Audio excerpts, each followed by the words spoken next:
The market currently sits C.J. Stroud minus 330 and Bryce Young plus 220. Todd McShay's mock draft came out today with C.J. Stroud going 1. The majority of you see out there have him going 1. However, Lance Zierlein from NFL Network threw out a mock today with Bryce Young as the number 1 overall pick. Right now, as we sit here on April 4th, so less than 4 weeks away, Matt, from the NFL draft, how confident are you that C.J. Stroud is going number 1 to the Carolina Panthers? I mean, 50%, I think it's a coin flip. And just got to say, it's always great being on the show. And now that it's past March Madness, we can finally focus on the draft. But there's the big question. What happens at number 1? I lean towards Stroud. The super majority of these sharp mock drafters are going towards Stroud. But Lance Zierlein, that guy's sharp too. And so, yeah, it's a coin flip, I think, between Stroud and Young. But I do lean towards Stroud. And I think that we will start to see the market move even more in that direction as we get closer to the actual day 1 of the NFL draft. So it's interesting you said 50-50. That's kind of the way I was, because the way I'm looking at it, I'm not telling people, hey, go out and take Bryce Young. It's a good bet to make. But minus 330, the implied probability is 76%.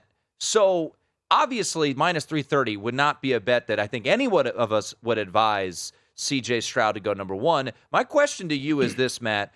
Bryce Young at plus 225. Is there a buy point, in your opinion, where you'd say, take a flyer, whether it's a half unit, quarter unit, whatever it may be, on Bryce Young at, plus 225 at DraftKings, which is an implied probability just around 31%?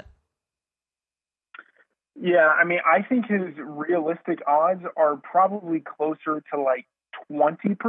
Okay. Like if I'm looking at what's happening in the sharp mock drafts now, and it's not like that's like the golden rule or anything like that, but it just gives us like a proxy of what might be something close to reality. He's I think around 20% to go number 1. And so at, plus 225, I would probably rather have that number a little bit further out. It's interesting for me, not necessarily considering who's going 1, but I'd be interested in your opinion here, Matthew.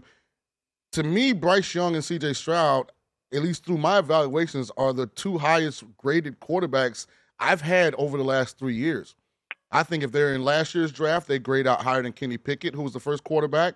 If they were in the draft before that, maybe they don't grade out in front of Trevor Lawrence, but they're definitely in front of the Zach Wilson, Trey Lance group. Yeah, I mean, it's interesting getting the quarterback perspective on that, and I think that's absolutely right. Not only that they are a tier above Anthony Richardson and Will Levis, but also in comparison to last year's group, I don't think there's any question that they're ahead of Kenny Pickett and then the whole cavalcade of guys who ended up going in round 3. I think it is Stroud and Young at the top. Richardson is intriguing though because we have never seen a physical specimen like him at the quarterback position. Like as transcendent as Cam Newton was, he still doesn't have the physical ability that Anthony Richardson has. So it's kind of mind-bending to think that you could have the unicorn at quarterback and he's not going number 1 in the draft. And so, some team, whether it's, picking 3 through 5, something like that, some team is going to have a really intriguing prospect on their hand with Anthony Richardson. But I agree, he's a tier below Stroud and Young. Here's what's interesting as I evaluate Anthony Richardson. I think he's probably the most athletic in shorts that I've seen from an evaluation standpoint, but his film isn't Michael Vick-ish. Mm-hmm. His resume isn't Cam Newton-ish. That's to me where the disconnect comes with Anthony Richardson. When you watch the Florida games, yeah, you'll see a long run, but it doesn't look like when Vic scrambled when he was at Virginia Tech. He doesn't, when he extends plays and makes plays down the field, the ball doesn't jump out his hand on game day like it did Vic's.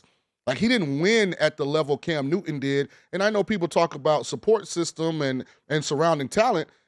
Don't forget that Auburn team that Cam won a national championship with had one. Nick Fairley, I think, was the only other top 3-round draft pick that they had, if I'm not mistaken, off the top of my head. So I have real question marks about Anthony Richardson. And how he's going to project as an NFL quarterback, specifically to the GM and head coach that select him. I think this is going to be one of those, by the time he's good, if he's ever good, it'll be for someone else. Absolutely. I mean, it's a great point. He is certainly raw, right? And I think people have looked at Josh Allen and said, okay, well, if we can do it once, we can do it with this guy, maybe we can do it with other people. I still think there's a difference between Josh Allen and what he was entering the league and what Anthony Richardson is. Like with Richardson, it's pure projection. It's all based, as you said, on like what he looks like in his shorts. And there is a difference between what he was able to do at the combine and in his pre-draft workouts versus what he's been able to do on the field. It is 100% projection with Anthony Richardson. So here's a fascinating idea, and I'm really, really interested in your opinion. Let's just say you're the general manager of the Houston Texans. Now, I really like C.J. Stroud. I really like Bryce Young. I would have no problem drafting one of those players. But how much would Indy be willing to give up to move up to 2? If the Raiders knew they could get one of those, like there are teams that I think would be willing, as we get closer to the draft, to trade up to 2. The Texans already hold the 2nd, 12th, and 33rd pick. They could parlay that 2nd pick into 2 more picks and have 4 in the top 33. And the only reason I say that is because I do think Caleb Williams will be the highest rated quarterback we've seen entering the draft in a long time. I mean, he's going to have first day Patrick Mahomes type comparisons. If Drake May has another big year, he's going to be highly thought of. Then there's a whole group of guys where if they have a great season, they can be top half of the first round quarterbacks. If you're a Cesario in Houston, do you even think about trying to trade out of 2 to get more top-line talent across the board, but then put yourself in a position to take your quarterback next year when the support system around him is more talented? I mean, it's an intriguing idea. It just feels like that is so dangerous because right now, as you say, Stroud and Young, you have them as highly rated prospects, and you know you're going to get one of them. You know, and let's say maybe you prefer one of them above the other and you're not guaranteed to get the guy you really want. You can still feel pretty confident you're going to get a quarterback who is pretty good. And as you say, like would have been one of the best graded quarterbacks of the past 3 years. Now, let's say you do trade down and you're not thinking about one of the other quarterbacks, whether it's Richardson and Levis, and you're trading down and you're getting that guy. Instead, you're taking Christian Gonzalez and maybe like Will Anderson, or you're loading up on other positions, and then you don't finish as one of the 2 worst teams in the league next year. I mean, that is just killer to know you had a guy who could have been a franchise changer and you passed him up because you were going after positions at other like guys at other positions. I think that would be killer. So I think when you have the chance to get your guy, you go get him, and they can get him right now. Even if it's C.J. Stroud and he goes number 1, congratulations. You still got Bryce Young, who, yeah, he's small, but he won a Heisman and he played at a great college. He could still be great in the NFL. Talking once again to Matt Freedman. You can follow him on Twitter at Matt F. The Oracle. Always love his NFL draft content and betting analysis. I'm looking at DraftKings right now. Total quarterbacks in the first round, Matt, over-unders 4.5.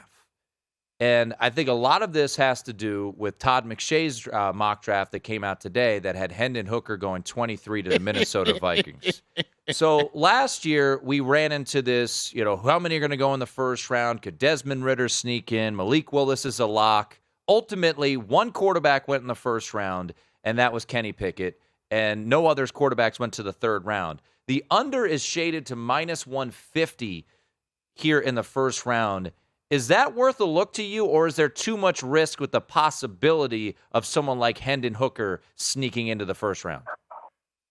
Man, I feel like this happens every year. It happened last year with multiple quarterbacks. It wasn't even just Malik Willis. It was, also Desmond Ridder. He could maybe go in the first round. And, the year before that, there were ideas that, I don't even remember his name, but the quarterback in Houston, right, that he could go in the first round.